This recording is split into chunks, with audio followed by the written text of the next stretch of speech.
Good evening, ladies and gentlemen. It's a very happy day for the Chandigarh Defence Academy, and I'm so elated and pleased to introduce to you Brigadier Amardeep Singh, who's sitting on my left. Welcome, Amardeep. Welcome to the Chandigarh Defence Academy. Thank you, sir. And I have him here with me, ladies and gentlemen, and he is an expert in the SSB, and he's going to be looking after the SSB branch of the Chandigarh Defence Academy. When he was a young officer, when he was a young captain, he was also in the para brigade with me. I was his officer commanding, and he was my 2IC. So I know him from those days onwards, and I was very fortunate to also know and have met his dad, who was very fond of me. He also was a retired Major General later on, and we've known the family too well. And now I know Amardeep extremely well, and we are very happy to welcome him and welcome you to the Chandigarh Defence Academy. And I'm so happy that you're here with us. Now, Amardeep is a qualified GTO officer. He did his course in the GTOs in New Delhi, and this course is done by the Defence Institute of Psychological Research under the DIPR is the name, under the DRDO. And I'm very happy to announce here that he topped the course. Later, as a young major, he was posted as a GTO in Bangalore for more than 2 years. He has been there in Bangalore as a GTO, as a young major for 2 years. Then, as an officer commanding of Para Company ASC, he was looking after the cadre which was trying to become officers from the Jawans, the ACC and the SL Commission cadre. And the Para Brigade commander found a brilliant guy in him who can train those boys. And then the Army Commander Central Command found him to be there. And he says, why only the Para Brigade boys? Why not the Central Command boys also? So he started training the complete Central Command boys who wanted to become officers and the SL Commission officers. Now, this has been his trait, and everybody had made full use of him wherever he's gone. As a lieutenant colonel, he was posted to Bhopal SSB for more than 1 year, and there he did a stint in the psychology, and he would assess the cadets on psychology, and they found him to be absolutely fit for that too. He superannuated from ASC College and Center, Bangalore as a brigadier, and even there in College and Center, Bangalore, he was looking after this cadre who wanted to become officers, the Jawans, the SL Commission, and the ACC Commission. So he's been throughout his life into this particular field of converting Jawans into officers, converting cadets into officers, converting the SL Commission into officers, and he's been into this line throughout. He excels as a GTO, he excels as a psychologist, and he excels in the interviews. So he's an all-rounder of sorts. And in Bangalore, after superannuation, he started an academy, Sure Shot Academy, and he was there for 4 years. 4 years he began that academy, and he was there for 4 years looking after the SSB, all the departments of SSB, and there he did extremely well.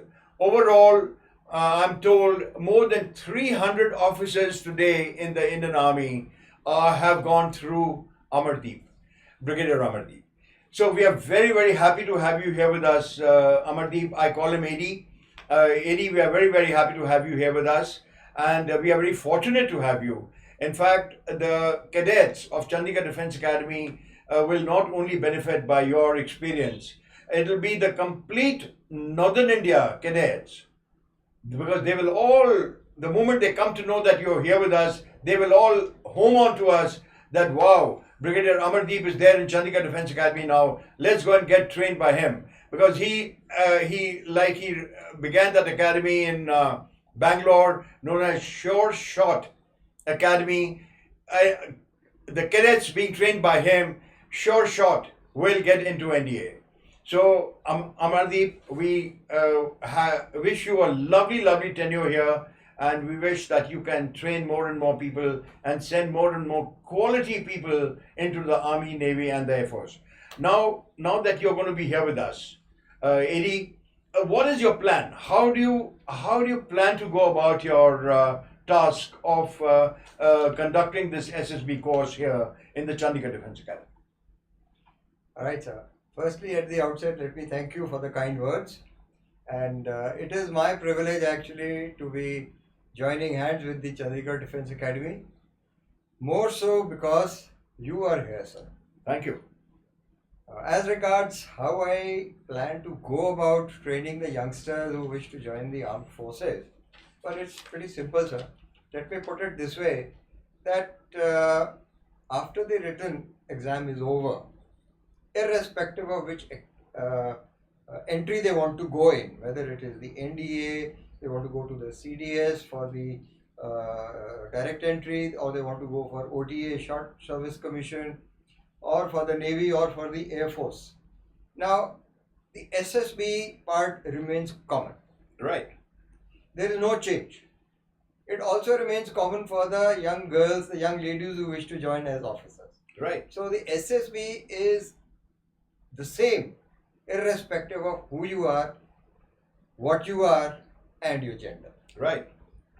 Having said that, my intention is that I must firstly assess the young boys and girls who wish to be trained by me, so that I understand what their level is.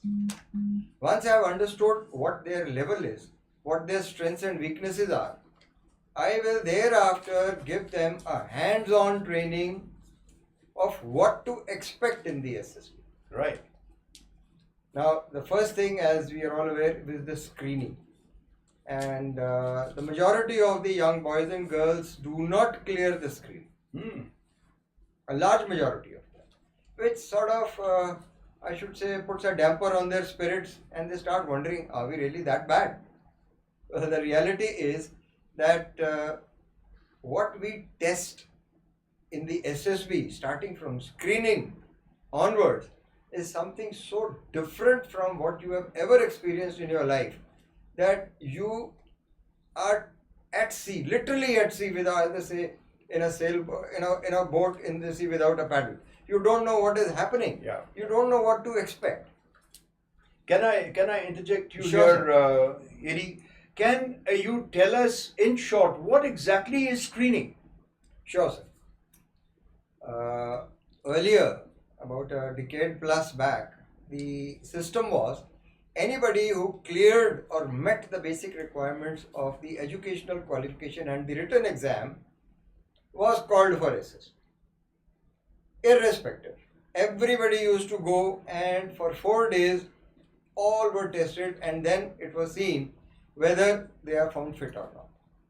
Now, this was unnecessarily causing a huge workload, because there were a large number of candidates who did not really have the potential, though academically they were good, but they do not have what it is required to be an officer in the Indian Army. Right. So we felt, the army felt, that we are wasting our resources and time on all these guys. So we modified the system, introduced a 5-day SSB, in which the first day is screening. Right. So it's like a mini SSB of sorts, in which we put everybody through it, and it tells us in no time who have the potential and who do not have the potential. Right. Now, those who do not have the potential are asked to go back and try their luck again, and those who have been found to have the potential are put through the 4 days of SSB, as was previously done. Right. But as I said, those boys and girls who do not clear the screening at times feel dejected. It really puts a question mark on their own self-confidence. But the point to remember here is that it is our experience that 60 to 80% of the boys and girls who do not clear screening are actually good candidates. It's only out of non-familiarization with what is to be expected, that they are unable to perform. Right. So screening is basically, as they say, sifting chaff from the grain, Yeah. Yeah. but it has its limitations. Yes. So my point is that when anybody who comes to us for training, comes to me for training, I will put him through the mill or her through the mill, make sure that he or she is capable to pass the screening, and thereafter go through the entire process of the SSV, in which he or she is tested by the psychologist, interviewed by the interview officer, and tested by the GTO. Right. Because these are the three basic techniques by which everybody is tested, and it's pretty logical and simple. Why three techniques? Because if there was only one technique, we are all human, we can make mistakes. Yeah. Who is there to counter that mistake? Yeah. If there are two, and if the two, let's say you are a psychologist and I am an interview officer, you say he's passed, I say I am not, I say he's not passed, then who do we take? Whose word do we take? Right. So the third one is, well, 2 out of 3 are definitely going to be right. Right. That is why three techniques of testing. Okay. And each is independent of each other. There is no communication between the assessors, Right. because we are required to assess independently. I am not supposed to be consulting you. Sir, candidate XYZ, what do you think about it? Or you ask me, AD, how is so and so doing? Because what will happen? If we consult, we are going to influence each other's Yes. assessment. Yes. Yes. So that's why these are strictly segregated. Each one assesses each candidate independently, and on the last day, what we call as the conference, Right. that is the day when all of us sit together.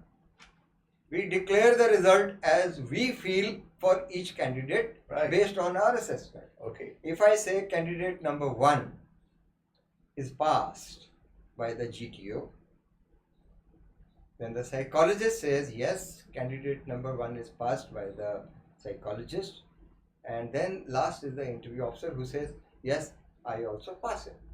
Thereafter there is no discussion. It's a clear case that he's been cleared by 3, so we say all right, let's call the candidate. It's the first interaction with the candidate face to face by everybody together, and he or she also get to see who the other people are, and thereafter he goes away. Nothing is declared at that point of time. Right. Sometimes if there is 2:1, then the odd person out, let us say I as a GTU say he is not good, he is not passed, the other two are saying they are passed, then I have to explain as to why I have not passed. Yes. It's possible that I have erred, Yes. and it can happen to any of the three. Anyone. Yeah. Yeah. Right. So this is how what basically happens. And once the what you call the conference for all the candidates is over, the result is compiled, then all the candidates are asked to assemble in the hall where the result is formally announced that okay gentlemen, when I call out the chest numbers, those candidates should stand up, rest should remain seated. So they call out the number of the candidates, number 1, number 2, 7, 12, 22, 56, 83, 44, whatever it is.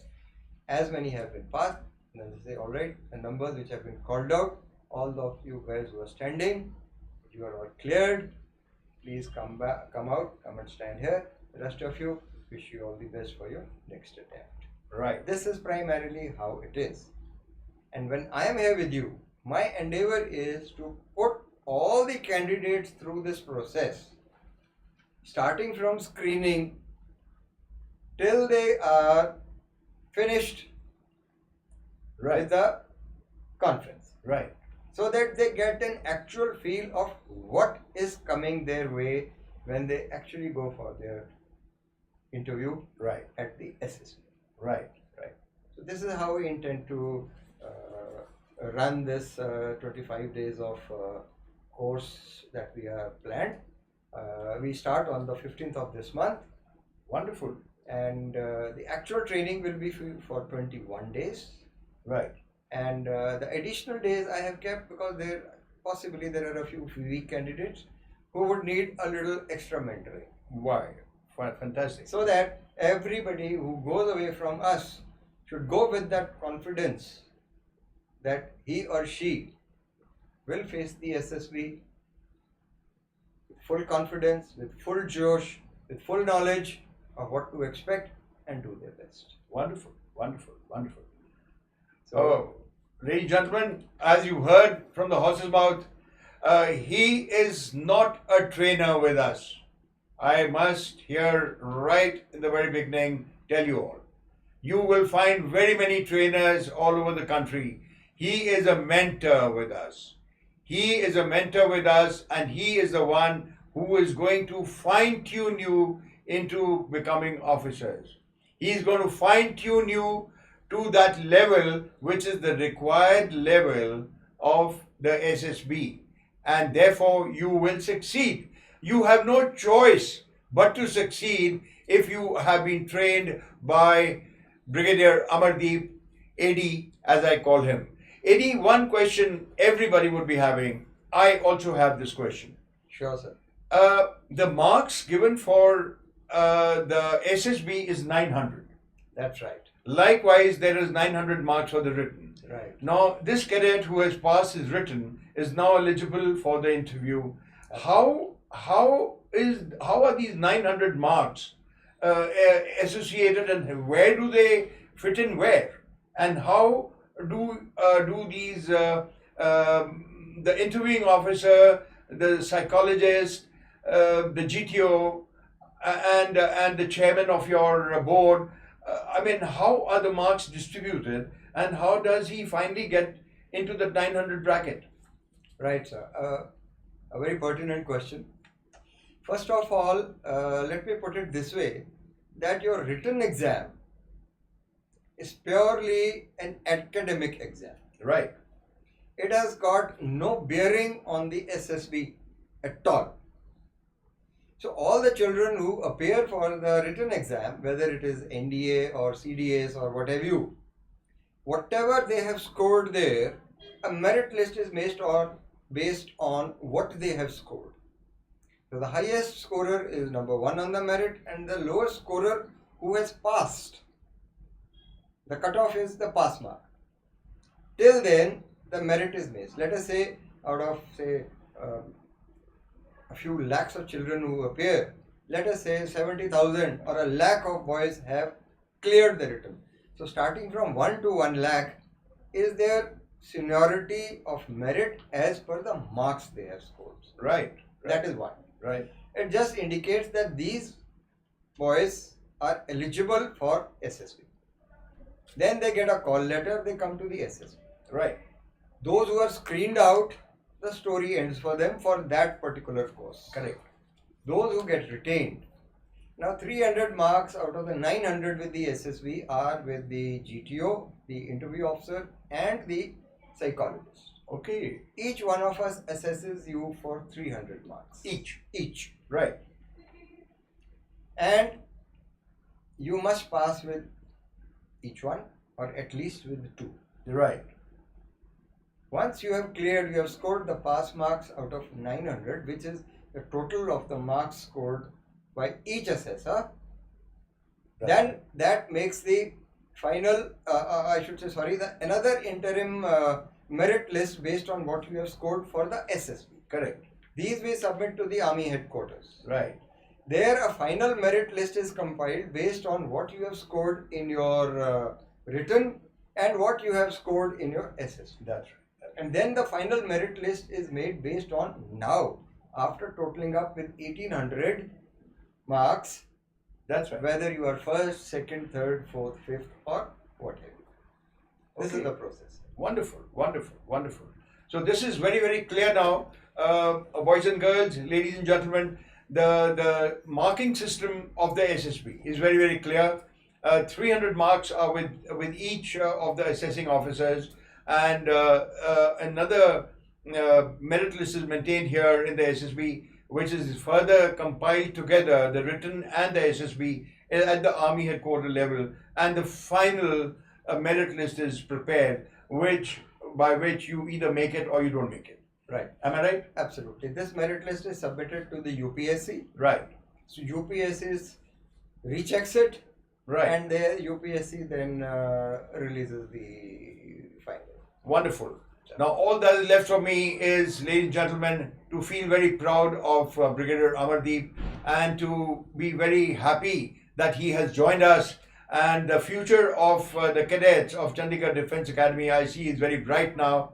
Now that we have Amardeep with us, the SSB will be looked after extremely, extremely well. And I can vouch for it that all those cadets who are going through Amardeep, AD as I call him, will succeed in their life. And I wish him a lovely, lovely innings here, as good as you had the innings in Bangalore. And I wish you very much more success here. And may you be the mentor that you are to so many more cadets. And let's have a really good number of cadets going and making it to the NDA or the CDS or any other entry they wish to through you. Thank you very much, sir. Wish you all the very best and heartiest welcome from the CDA on behalf of the CDA staff, students, and the teachers. I welcome you. Thank you very much, sir. It's my privilege to be with you and the CDAs. Thank you very much. Okay.